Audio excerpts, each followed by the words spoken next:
I'll go to Regine kasi you have a study ba yun? Or article where you suggested yung mga ways for news organization, journalists to parang guard against or protect ourselves from these kinds of disinformation campaigns. And very briefly lang, ano ba yung parang pinakabuod nun? Yes. So, nagsulat ako ng research based sa fellowship ko sa Oxford. Where tumingin ako sa mga best practices sa mga Western newsrooms as to how they deal with disinformation na targeting journalists and how we cover also this information. So, ang isa sa mga pinaka-concepts na share ko dito is this theory called yung oxygen of amplification. So, just because something is viral, or just because may ganitong popular na ideology or na narrative, it doesn't mean na i-cover na siya dapat agad. At kailangan maalaga tayo with how we cover it. Kailangan naka-frame siya ng maayos. Why? Because we might be inadvertently spreading something na harmful without us meaning to. At magkakalat yung ganitong idea at saka lang natin i-course correct pag medyo kumalat na, no? Oo. So, isa sa mga best practices, pag nag-i-interview tayo, for example, ng influencer or ng blogger, kapag alam natin na serial na ito na sinungaling, it's best not to interview them, for example. Ganon. If we have to interview an influencer, dapat mas kukuha tayo ng interviewee na medyong mas depolarized, hindi masyadong diehard, ganon. Medyong magiging matino yung usapan, magiging productive dapat yung usapan. That's one example. Pangalawa, minsan napapansin ko sa mga mainstream media for social and media engagement, madalas talaga natin ginagamit yung quote cards, which is kailangan yon in a way. Pero at the same time, nawe-weaponize siya ng mga bad parties. Actors, ng mga bad actors, oo.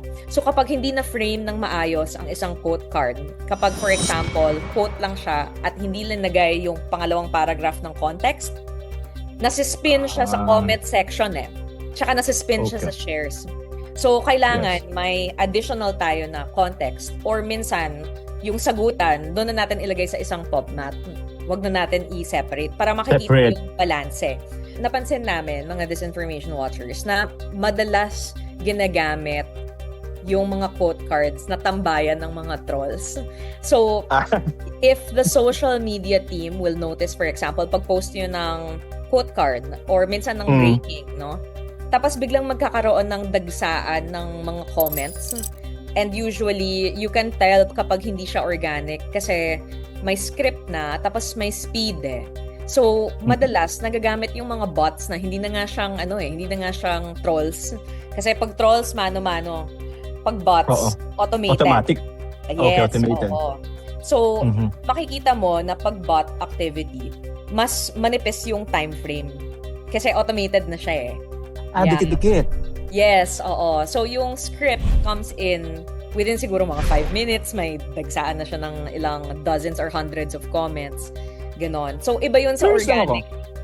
Curious now, when you say this, paano ba yung automated commenting? Paano? There's an app or there's a program na...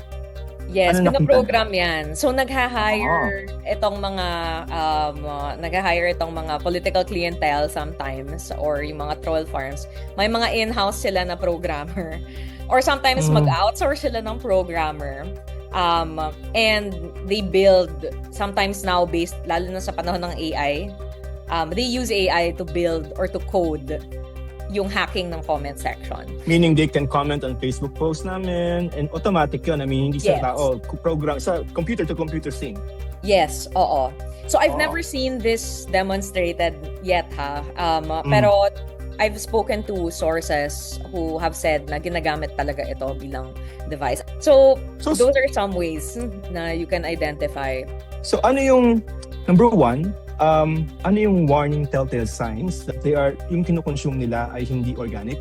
And number two, how do you convince them na you have to be a little more stronger than just accepting these propaganda lines. Mhm, mhm. So, ano ang mga telltale signs, no? Una, na-mention ko yung script tsaka yung speed. So, very useful Pare-pareho. yan, sa pag-assess ng pagkalat ng isang narrative, kapag ginagatungan siya ng mga influencer, at kapag nakikita mo sa comment section na may paulit-ulit na mga keywords, tapos medyong mabilisan yung pagiging viral, magtaka na po kayo with that pa lang. Okay. Pangalawa, yung kapag ang sinisilbi ng isang influencer ay isang personality lang at hindi yung mismong facts, no? So, PR person yun. oo, exactly. Yes. It means na kahit anong facts of the case, kahit anong issue, kahit anong nuance, secondary lang yan sa kung ano ang political interests ng bias, or worse, minsan client na hindi natin alam ng influencer na ito. Okay. Now, hindi naman perfect yung mga media at may mga mishaps din tayo when it comes to yung human error natin, no? Pero siguro one thing na I want to leave with yung viewers natin is that sa media, may regulation kasi, may editorial system tayo. So katulad ng sinabi ni Sir Danny, kapag nagkamali yung media or isang misstep lang or isang erratum lang, nakakahiya na siya. Memo. Oo, Memo suspension even, ganyan. Or public shaming or correction, gano'n. Pero walang ganong mechanism kasi sa mga influencers at lalong-lalo na sa mga hyper-partisan influencers. So, may mga influencers na yung medyo okay, magsasorry sila if they have a misstep. Pero yung mga hyper-partisan talaga na diehard, wala silang pakialam, gano'n. Correct. So, kung walang ganong sense ng accountability ang influencer na fina-follow mo, siguro it's best na i-diversify mo na ang media diet mo, ang influencer following mo. But sir, I'd like you to answer that same question in the context of paano nga yun yung sinabi ni Regine na diversify, and then what was before that? Pagka BPR client, yung sa trabaho natin, kailangan bang mas paliwanag yung sasagot, in answering the question, ano ba yung challenge natin? Pakita ba more how we do things and emphasize yung checks and balance? Oo, tama Can you elaborate more on that? Oo, kasi yun yung oportunidad na binibigay ng social media sa atin. Kaya nating magbigay ng BTS. Parang yung ginagawa ng isang reporter dati, 'di ba? Puro tada yung kanyang mga pinopost kasi itong tada na to talagang yung notes niya nakalagay. Kilala mo 'yon, Joseph, 'di ba? Ikaw 'yon. Parang sir. Oo. Okay. Pero maganda 'yon in a sense kasi parang pinapakita mo what happens bago mo gawin yung storya. Ito yung notes mo. Kaya lang, ang pasubali naman doon, minsan, and whether you like it or not, Joseph, minsan nami-misinterpret siya na parang, ay, masyadong bias si Joseph dito sa isang personaheng to kasi ba't puro na lang siya yung nakalagay doon.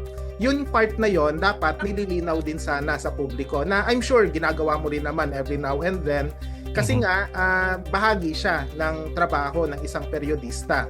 Pero bukod dun sa BTS, at ito yung mas malaking challenge sa mga newsroom, yung media literacy and media education should be part of the news cycle. Not necessarily sa mga news story, pero dun sa mga public affairs programs o kaya sa mga advertising, public information or public infomercials, if you would call it that. Kasi dapat tinuturo siya Kasi halimbawa, pagka may halalan, may mga voter education na ginagawa yung media, every now and then tayo, dapat may media education din na sinasabi, ganito ang trabaho ng periodista. Hindi yung parang kung kailan merong putukan na nangyari nung May 13, saka na-realize ng mga tao na ay, ganito pala kahirap yung maging periodista. Kahit umiiyak ka na, kahit takot na takot ka, tuloy-tuloy yung pagre-report mo. Correct. Kawawa naman itong periodistang to, ang liit-liit, naaapakan na, aray na ng aray, pero nagre-report pa rin. Kumbaga, of course, what happened last May 13 was very, very unfortunate. Pero ako, sa opinion ko lang, tinitingnan ko yon as a good shining moment, not just to prove na mahirap ang trabaho ng periodista, kundi ganito magtrabaho dapat. ang mga responsableng periodista as opposed to hyper-partisan vloggers and influencers na parang they do their commentary in the comfort of wherever they are, pero yung pag-present nila ng mga datos ay talagang napaka-questionable kasi they are not where the action is. So I think yun yung magandang gawin sana sa newsroom. I'd like to discuss this in the context of media literacy. Pwede bang sabihin na maraming hindi kita kung ano yung ginagawa natin? Kaya mahirap, kaya hindi nila agad at madali tayong sabihin na don't trust us? Yeah, magandang punto yan. Sa tingin ko, parang nakakatulong yung ginagawa ng ilang mga journalists na talagang may social media presence at nagbibigay ng mga behind the scenes na mga nangyayari. Kumbaga hindi lang yung mismong istorya. Kumbaga ano yung kwento sa likod ng storya. Bahagi ito ng media literacy. Ang problema lang, Joseph, hindi lahat talaga ng mga periodista talagang aktibo sa social media. So mahirap din ha. Daming, 'di ba? Time na lang. Parang this is double the work. Exactly. Yeah, it's double the work. And I'm sorry if this is too much to ask, pero sa panahon ngayon na matindi yung disinformasyon, kailangan talagang gampanan, kailangang labanan yung disinformasyon. May kasabihan sa journalism, we go where the audiences are. So nasaan ba sila? Nasa Facebook, nasa TikTok, nasa X to some extent, Instagram, mas marami naman doon. So marami pang social media platform, pero itong tinukoy ko na apat, at the minimum, maganda na nandoon tayo. Kaya nga hindi lang usapin yan ng isang social media account, multiple accounts yan across different platforms. Dapat talaga merong ganong presence tayo. And I'm sorry to say, we have to be more aggressive at dapat makita rin ng news media organizations yung ganong klaseng complexity. Ano ba bang anong tinuturo na natin ngayon sa mga joint students? Because yung mga first year ngayon, paglabas niyan in 4 years time, iba na sa ginagawa natin ngayon. So what's the challenge now for journalists in terms of given this context? Siyempre, yung pangunahing challenge talaga ay panatilihin yung pinakamataas na pamantayan ng periodismo. Sinasabi nila, bias ng media, irresponsable ang media. Through our practice, patunayan natin na hindi yun yung kaso. At kung sakaling sinisiraan, and we expect na sisiraan talaga, hindi lang yung periodista, kundi yung periodismo sa pangkalahatan, kailangan talagang i-engage sila. Pero we don't engage kumbaga ex cathedra o lahatan. Magiging selective tayo kasi gaya ng sinabi ni Regine, masyadong marami yung mga hyper-partisan na vloggers and influencers. Piliin natin yung mga may pinakamaraming engagements, preferably yung mga organic na engagements lang at mga engagements na authentic talaga. Sa pangkalahatan, yung kanilang mga followers, sila yung parang pinaka-target natin, for lack of a better word. Kasi tama ka, Joseph, merong mga influencer na maliit lang naman yung following at oras na mag-engage ka sa kanila, parang they will latch on to that particular engagement.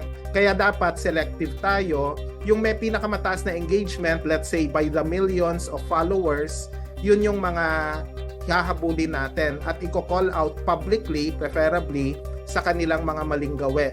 Alam mo, Joseph, tapos na yung panahon na makikipag-usap ka privately sa mga ganitong klaseng mga tao.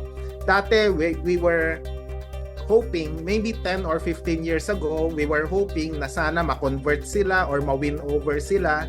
Pero ngayon, nandito na tayo sa punto na talagang kahit na anong kumbinsi ang gagawin mo, talagang hindi na sila, they wouldn't budge, so to speak, in terms of what they believe in and in terms of how they view journalism. At sana, magkaroon ng enabling environment sa mga newsroom para mabigyan ng ganong latitude yung mga periodista at manggagawa sa media. Kung totoong ang isang news media organization ay digital, social media savvy, dapat maintindihan yung ganong klaseng nature of work ng mga periodista at manggagawa sa media.